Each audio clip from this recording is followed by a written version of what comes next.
Bonjour à toutes, bonjour à tous, c'est un plaisir de vous retrouver pour un nouveau numéro d'Accès Direct. On est vendredi et aujourd'hui c'est moi qui officie pour vous accompagner pendant une demi-heure pour votre rendez-vous actualité en direct à la télé et sur nos réseaux sociaux.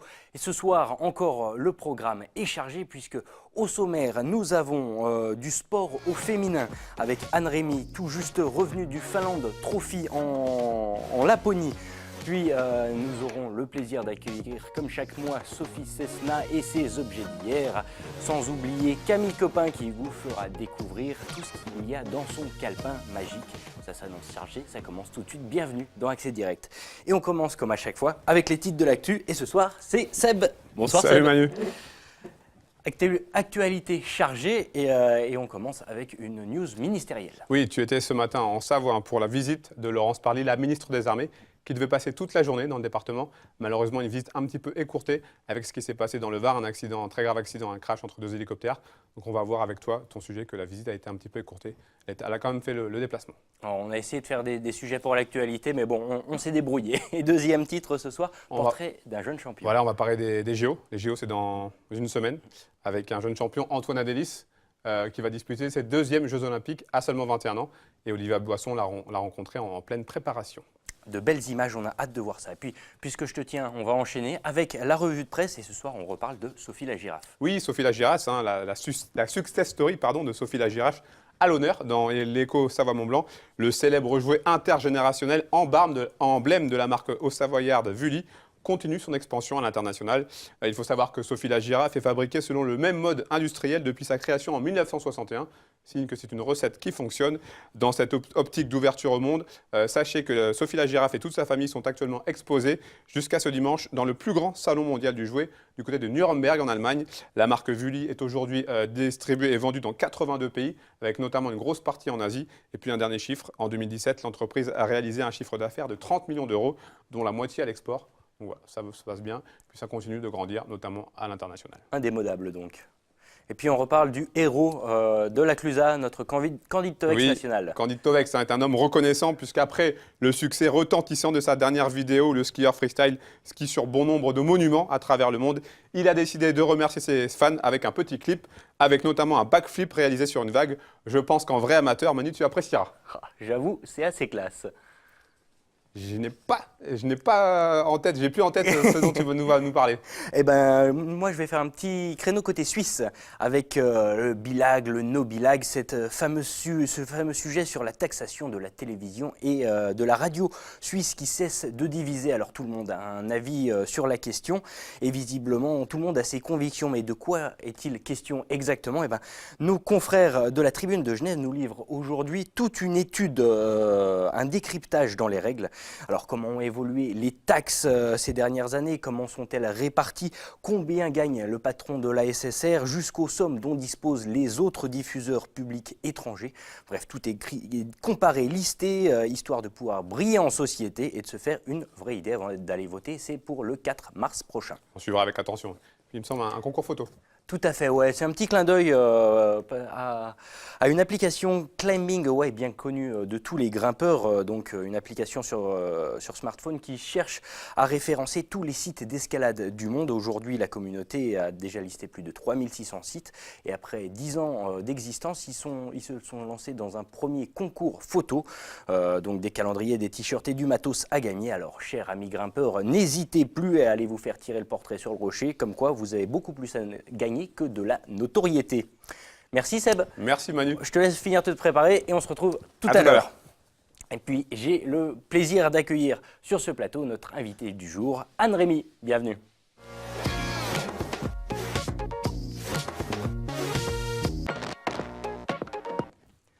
Anne-Rémy, vous êtes une sportive de l'extrême, vous revenez du Finland Trophy, c'est une première édition, c'est un raid sportif destiné uniquement aux femmes en Laponie. Alors expliquez-moi déjà comment vous êtes pressentie ou sentie tout simplement partante pour aller traverser une bonne partie du globe, pour aller courir dans des températures polaires. Oui, en fait j'ai vu passer une bande-annonce au mois de septembre. Et puis, je me suis dit, tiens, c'est pour moi, j'ai envie de le faire. J'ai absolument pas réfléchi, j'ai pris le téléphone. Il restait une seule place, je suis la dernière à m'être inscrite. il y avait une personne qui se retrouvait toute seule, qui avait plus de coéquipière. On a décidé de faire équipe et de partir à l'aventure alors qu'on ne se connaissait pas. Elle est de Strasbourg, moi je suis sur Annecy. On ne s'est jamais entraînés ensemble. Et voilà, c'était un défi personnel, voir ce que ça pouvait donner de gérer le froid, gérer certaines épreuves, est-ce que j'en étais capable. C'était une première édition, donc pas de référence, on pouvait contacter personne pour savoir comment ça se passait. Et puis voir ce que donnaient les températures extrêmes, parce que finalement il y a eu une journée, cette journée-là, il faisait moins 23. Donc, ça doit piquer un petit peu, surtout quand on est dans l'effort et en transpiration. Oui, ça impressionne avant le départ. On a froid avant de se lancer. Et puis, dans l'effort, on n'y pense même pas, on ne se rend même pas compte. Et on arrive, on est toute givrée et on ne s'est même pas rendu compte qu'il faisait aussi froid. Alors, on rappelle juste le principe du Finland Tropic. Donc, c'est un raid en duo, oui. exclusivement réservé aux femmes et donc pour de nombreuses épreuves sportives en premier oui. lieu. Donc, courir dans la neige pour la première épreuve. C'était pas suffisamment damé, donc c'était très difficile de courir. On tombait dans des trous. Des fois, on avait de la neige jusqu'aux genoux, des fois jusqu'à la taille. Il fallait essayer de se remettre en mouvement, de repartir. Au bout d'un moment, on s'est dit qu'on prenait nos bâtons. Après, on a eu des raquettes. Donc, la première journée était pour moi très difficile parce que je trouvais très dur de brasser beaucoup de neige et de courir. Donc j'ai surtout marché, ma coéquipière aussi. Et puis la deuxième journée, c'est beaucoup mieux passé. Là, c'était un run and bike, donc on se relayait, une courait et l'autre était sur le vélo. Et on échangeait quand on en avait envie, quand on sentait qu'il y en avait une qui fatiguait en courant ou c'est des épreuves sur un kilométrage précis ou... Oui. Donc au départ, les épreuves annoncées paraissaient très longues et finalement, en fonction des conditions météo, du froid et de l'enneigement, parce qu'il avait neigé tous les soirs. Ça arrive en Laponie, oui, c'est vrai. On a raccourci énormément les épreuves. La première journée, on a fait 14 km au lieu de 20 et sur la deuxième journée, on était à 16 km au lieu de 30. Et c'est quand même bien raccourci. Oui. Pour autant, le challenge était au rendez-vous. Est-ce que vous avez trouvé vos limites déjà en tant que compétiteur? Oui, parce que moi, je me suis entraînée à partir du mois de septembre pour cette épreuve. Et il aurait fallu quelques mois supplémentaires pour être vraiment à l'aise. Chacune a géré son épreuve et son effort en fonction de son niveau.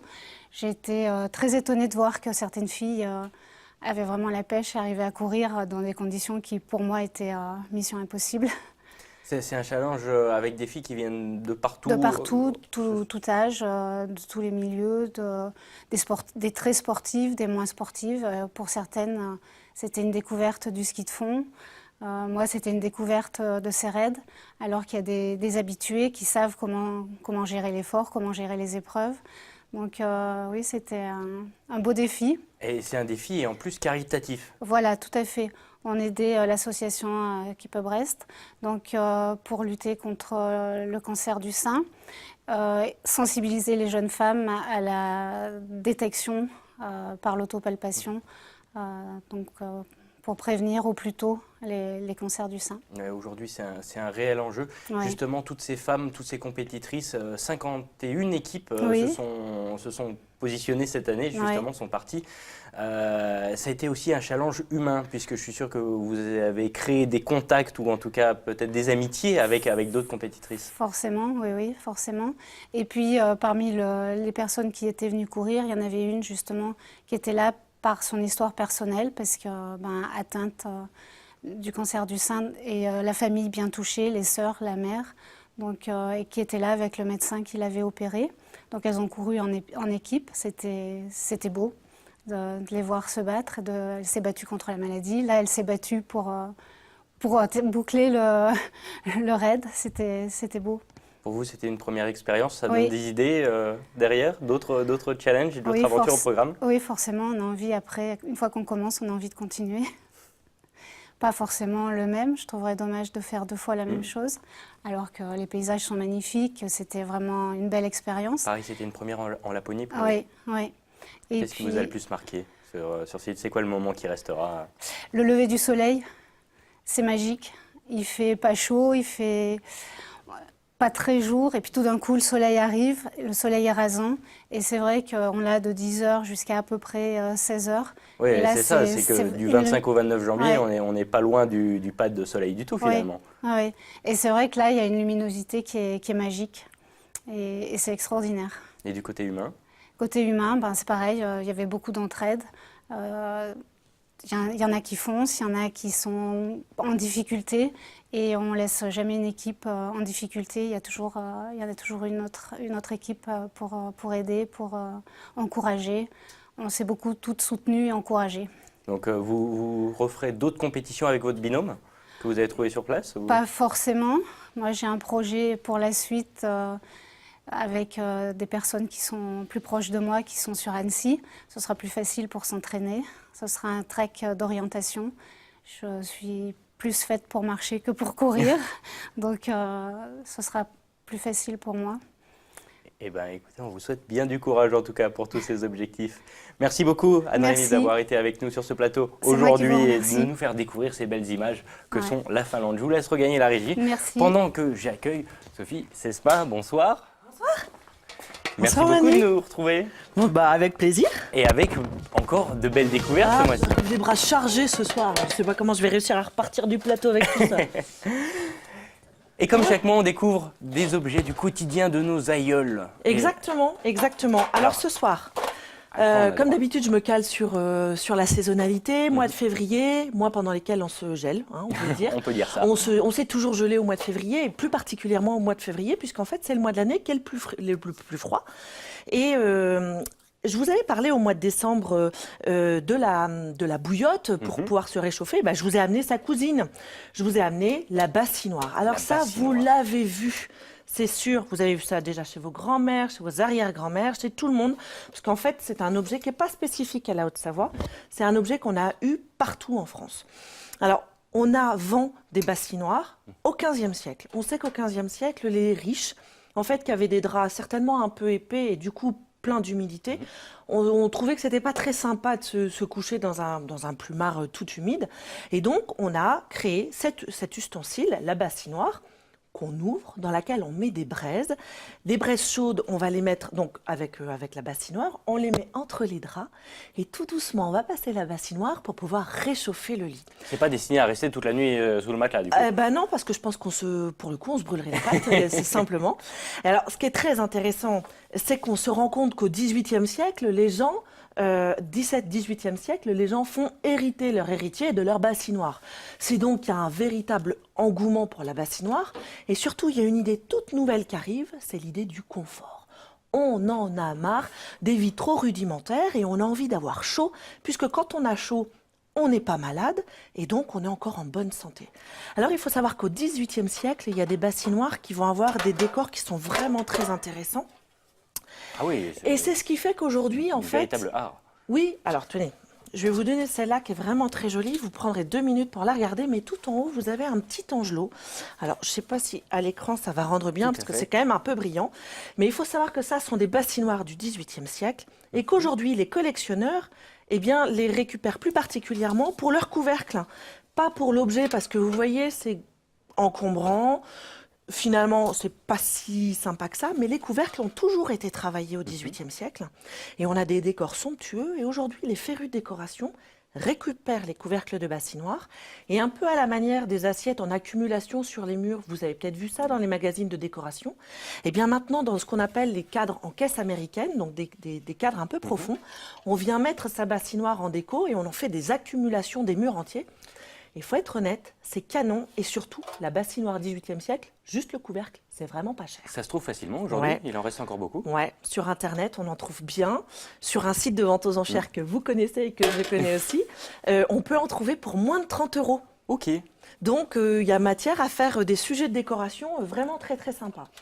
Mon deuxième objet, eh bien, c'est un biberon. Alors, je vous ai amené un biberon XXL ce mois-ci. J'aime bien celui-là. On Alors, peut le je vous ramener à le la prête. maison. Si Ah, vous c'est aimez gentil. bien, hop, je vous le prête.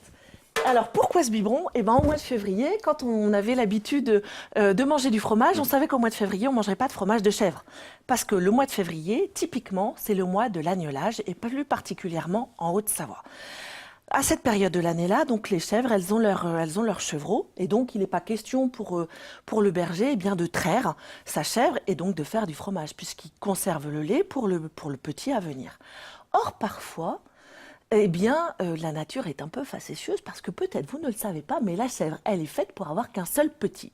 Elle ne peut allaiter qu'un seul petit à la fois. On apprend tous les jours, c'est génial. Mais oui. Et de ce fait, eh bien, à la fois, quand il y a un deuxième chevreau qui se présente, le berger, il est hyper content parce que son cheptel va grossir d'un coup, mais à la fois, il est vachement embêté parce qu'il faut nourrir ce petit en plus, ce petit surnuméraire que la mère est clairement pas en capacité d'allaiter. D'où ce biberon XXL, puisque C'est un biberon pour chèvre, en fait. Exactement, c'est un biberon de berger pour chèvre ou bien pour veau, que le berger va immerger complètement, parce que vous avez compris qu'il ne va pas se remplir facilement. Pour le remplir, ouais. Donc, il faut l'immerger complètement dans un seau de lait et puis le donner à téter au petit. Alors, il faut savoir que celui que je vous montre là, eh bien, il a perdu son emballage, parce qu'autour, d'habitude, on a un tressage qu'on appelle une clisse, qui est soit en osier, soit en jonc. Et bien, les Guardians du sud de la France ont trouvé que c'était génial. Ils ont décidé d'en faire leur gourde parce qu'une fois que vous avez trempé le biberon de berger dans l'eau, eh bien, l'habillage naturel va conserver le frais. C'est l'ancêtre du thermos. Eh ben, on va se chercher de ça super. Alors, en tout cas, ça fait envie, même en déco. Ouais, alors vous verrez, alors celui-là, typiquement en ce moment, il est en vente, mais quand je le mets, j'ai pris la photo, c'est un peu la tour de Pise, il a un peu de travers. Il a un peu de mal à tenir debout. Je pense que quand il avait son habillage, il devait bien tenir debout. Mais ouais, ce sont de très très jolis objets, très jolis On objets. ne peut pas mettre beaucoup de fleurs à l'intérieur, mais en tout cas, C'est un soliflore pour votre femme, une fleur, ça suffit. de temps en temps, parfois. C'est ça. Et alors, le dernier objet que je vous présente, eh bien, c'est un objet qui est emblématique du mois de février, puisqu'au mois de février, le 14 février, vous allez fêter quoi? Mardi Gras. Non. Raté. Alors, vous auriez dû me dire la Saint-Valentin. La Saint-Valentin, Ce à mince. quoi j'allais vous répondre, non, mais je ne vais même pas vous prêter mon biberon pour mettre une fleur pour votre femme, même pas. En fait, au moment de... on recommence. Alors, le 14 février, cette année, on va fêter le début du carême. Aussi. Bah ouais. Pour certains. Bah oui, c'est ça, c'est le début du carême. Pour certains, autrefois, pour nos ancêtres, c'était extrêmement important. Le curé avait l'habitude de bien faire attention à ses ouailles, de faire attention à ce que ce temps de carême soit bien observé. Donc, c'est un temps de jeûne et d'abstinence sexuelle. Alors, vous imaginez que vous n'avez pas fêté la Saint-Valentin le soir du 14 février cette année, si vous faites votre carême. Mais de ce fait, eh bien, pendant le temps du carême, dans certaines régions de France, on n'avait pas le droit de sonner les cloches. Or, pendant le temps du carême, on doit aller aux offices, et plus particulièrement au moment de la Semaine Sainte. Pendant la Semaine Sainte, c'est sûr, les cloches, elles ne sonnent pas. Or, les enfants de chœur doivent appeler les ouailles pour aller aux offices. Et pour ce faire, ils utilisaient une crécelle. Alors, la crécelle, c'est véritablement un instrument de musique, je vous assure, c'est considéré comme un instrument de musique, malgré le son passablement détestable que ça fait. D'où l'expression voix de crécelle. Exactement, c'est tout à fait ça. En fait, ça vient du nom de l'oiseau qui a un cri qui est détestable, aussi détestable que le bruit de ma crécelle. Et alors, ce qui est très intéressant, c'est que ce sont les enfants de chœur donc, qui vont dans les villages et dans les rues des villages accompagnés de leur crécelle et qui gloum gloum gloum, on va pas recommencer hein, parce que c'est vraiment moche, appellent en fait les fidèles à la messe. Et une fois en fait que ce temps de la Semaine Sainte est passé, c'est Pâques. Or, pendant le temps du carême, on s'est abstenu de manger gras. Donc, on n'a pas mangé de viande, mais on n'a pas mangé d'œufs non plus. Généralement, dans tous les foyers, il y avait des poules. Donc, au moment de Pâques, on se retrouvait dans certains foyers avec 150 œufs à consommer. D'où les œufs de Pâques qu'on allait décorer, offrir aux enfants de chœur qui avaient eu la gentillesse de vous appeler pendant le temps de la Semaine Sainte pour que vous n'arriviez pas en retard aux offices. Et c'est comme ça qu'en fait, la tradition de Pâques des œufs vient de cette affreuse crételle. Ah, c'est génial parce que j'ai l'impression que ça, aujourd'hui, on le retrouve presque juste dans les stades de foot avec les supporters. Pourtant, c'est loin d'être des enfants de chœur. Alors, et puis si vous avez des enfants, sachez qu'on en trouve encore dans les magasins de jouets. Dans les rayons des instruments de musique, on trouve des crécelles. Fabuleux parents. C'est un peu comme le tour de potier, c'est le cadeau empoisonné. Si vous avez une belle-sœur que vous détestez, vous lui offrez ça pour son fils à Noël. On est sûr de plus jamais se faire réinviter. C'est exactement ça. Donc voilà.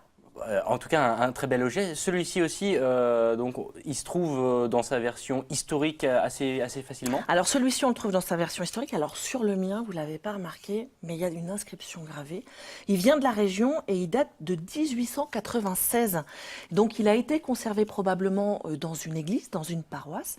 Et puis par la suite, on n'en a plus l'usage, puisqu'aujourd'hui, bon, il y a de moins en moins de fidèles qui vont à la messe. Les cloches, elles sonnent quand même pendant le temps de carême et elles sonnent parfois aussi pendant la semaine sainte. Blasphème. Donc, blasphème. Bon, si vous avez la messe, je pense que votre blasphème est effacé. Mais de ce fait, ce sont des objets aujourd'hui qui ont été perdus, dont l'usage a été perdu et qu'on retrouve facilement.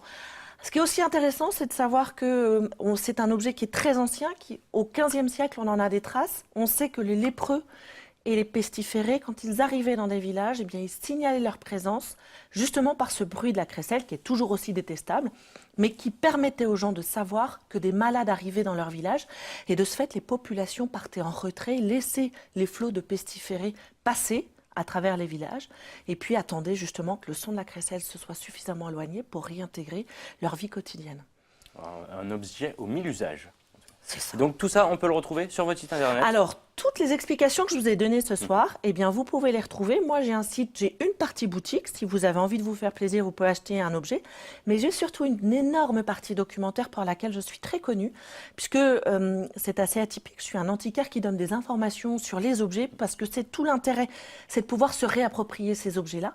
Et les 3 objets que je vous ai présentés ce soir, qui sont joliment présentés là, si vous allez sur mon site internet, vous pouvez les retrouver l'intégralité des histoires de ces objets et de plein d'autres objets, puisqu'il y a 500 objets à découvrir, avec des grandes définitions, plein de légendes, tout un tas de trucs à découvrir. Donc ça, c'est objetdhier.com. Objetdhier.com, tout à fait. Merci beaucoup, Merci Sophie, Manu. pour Bonne toutes soirée. ces explications. Et puis après ce saut dans le passé, en véritable DeLorean, on part dans le futur avec Camille. Camille qui va nous rejoindre.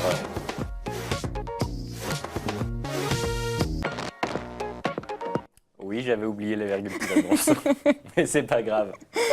Et aujourd'hui, Camille, on va commencer droit dedans avec une annulation de ton programme. Avec une annulation, on va parler de plein d'événements sympas. Par contre, je mets une petite option sur le biberon, moi aussi, parce que je trouve que c'est sympa. Toi, tu veux pas le remplir avec du lait de chèvre, par contre? Non, avec autre chose. La déco, tout ça, des fleurs.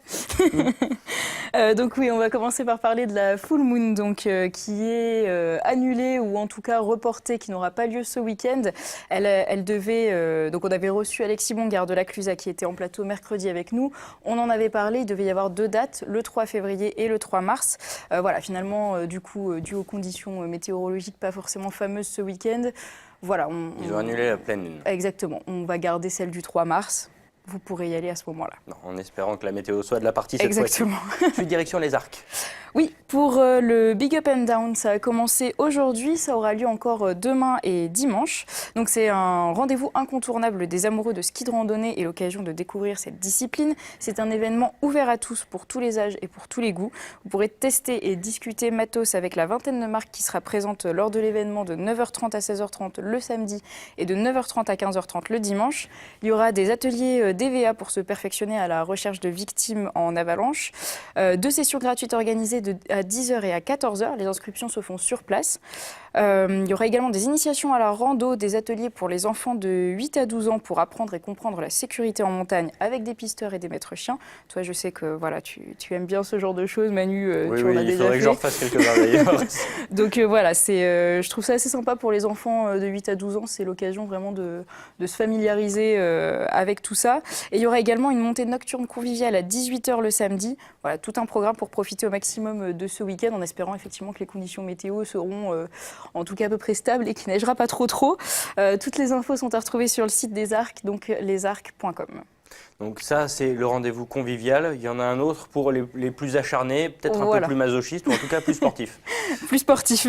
C'est demain, samedi 3 février, il y a le Honeymoon Trail. Donc à 18h30, les amateurs pourront se retrouver au cœur de la réserve naturelle de la Tueda à Méribel pour vivre une expérience unique. Un trail de 8 ou de 15 km avec respectivement 300 mètres et 600 mètres de dénivelé positif. Si vous êtes né en 2002 ou avant, vous pouvez vous inscrire. J'ai vérifié auprès de l'Office de tourisme tout à l'heure et effectivement, on peut encore s'inscrire à partir de 17 h encore demain. Donc voilà, n'hésitez pas à vous inscrire sur place à l'office de tourisme. Pensez à votre téléphone portable, à une réserve d'eau de 50 centilitres minimum et à votre frontale, puisque sinon vous ne pourrez pas prendre le départ, évidemment, comme c'est la nuit. Ça paraît logique. Voilà, ça paraît logique. Je vous invite à regarder un petit extrait.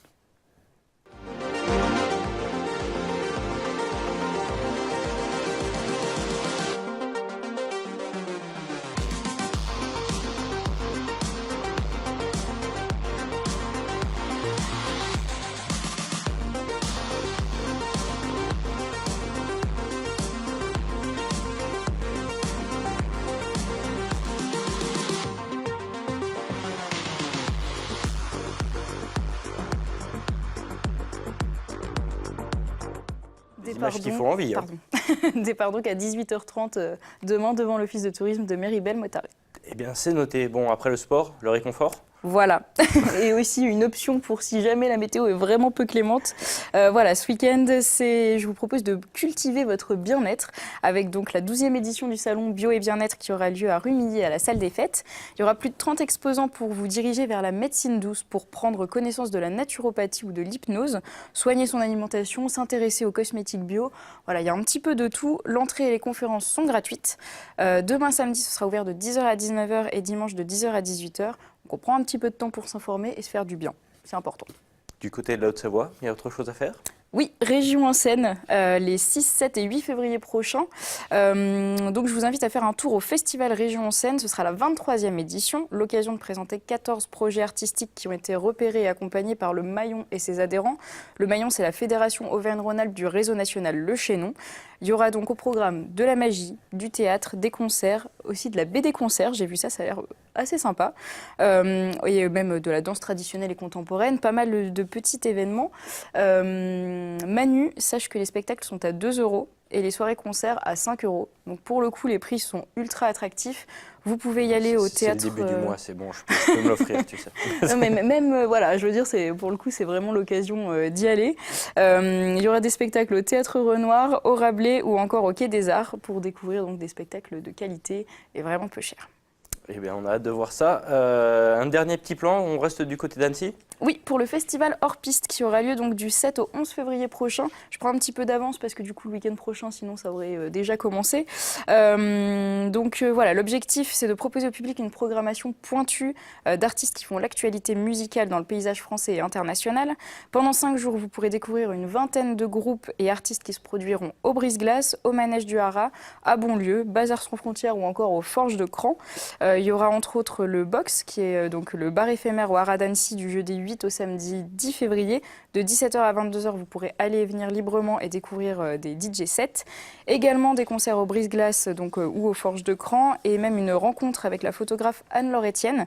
Il y aura également une visite commentée du Brise-Glace pour découvrir les coulisses ou encore des ateliers sérigraphie de tote bag par Masse Sérigraphie qu'on avait d'ailleurs reçu sur ce plateau. Donc voilà, un petit coucou à Marion en passant. Et voilà, la programmation complète est à retrouver sur festivalhorspiste.com. Donc on fonce y faire un tour et on s'occupe cette semaine. Merci Camille pour toutes tes petites infos. Un programme chargé encore. Un programme chargé pour ce week-end.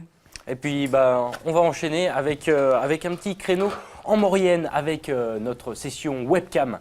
Ce soir, on part du côté de Saint-François-Longchamp où, comme vous pouvez le voir sur ces très très belles images, eh bien, la neige et les conditions sont au rendez-vous avec 1,80 m de neige en haut du domaine, 1 m en bas des pistes. On dénombre 32 pistes d'ouverture sur 42 et même si les températures sont pas loin de rappeler la Laponie qu'on évoquait en début d'émission avec moins 12 degrés enregistrés à 2500 mètres.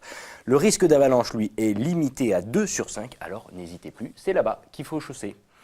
Puis j'en profite pour cette fin d'émission de rappeler Sébastien Germain qui d'ici quelques minutes va nous présenter le journal d'actualité avec des titres qu'on attend avec impatience et des titres ministériels pour commencer. Une visite que tu as suivie, une visite tronquée, la visite de Laurence Parly, la ministre des Armées, qui était ce matin du côté du 13e bataillon des chasseurs alpins à Chambéry, qui devait être à Modane cet après-midi pour visiter la plus grande soufflerie du monde.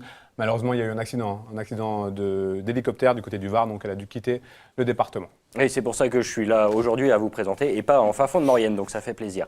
Deuxième titre avec Portrait de champion. Oui, Antoine Adélis, peut-être une des belles surprises de ces Jeux Olympiques qu'il faudra suivre en slopestyle. 21 ans, c'est déjà ses deuxièmes Jeux Olympiques. Il a beaucoup d'ambition et Olivia Boisson l'a rencontré lors de sa préparation. On a hâte de voir ça, c'est tout de suite, c'est dans quelques minutes. Voilà, cette émission est maintenant terminée. Merci à toutes et à tous de votre attention. On se retrouve très bientôt sur 8 Mont Blanc et d'ici là, passez une très belle soirée. À bientôt.